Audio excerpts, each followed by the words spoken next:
Hello guys, so in today's video we're gonna see how to read SAT vocab. I'm not gonna make specialized video on it because it can be done in one video.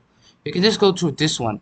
Like, you don't have to learn everything in Hi, one this is day. Tucker with your. Okay, just one video per day is enough. There are 35 days. I mean 35 videos. I've seen 20 videos so far. I mean, not in this login, in some other login, I guess. Okay.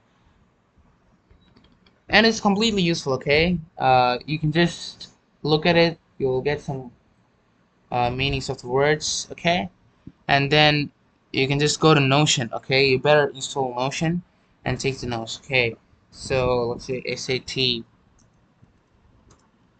vocab, and then you can just type whatever you want and it'll be saved. That's it. Okay, so now that's how you do it. And then how to find this playlist. Search SAT vocab. You'll get something like this. So this is Kathleen Tuck or something. SAT vocabulary, 35 videos. You'll get some thumbnail like this. Okay.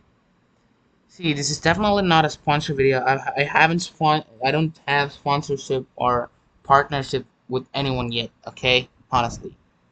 So I'm not gonna sponsor anything. I'm only sharing what is useful to me. Okay. So that's it for today, guys. Bye. See you tomorrow.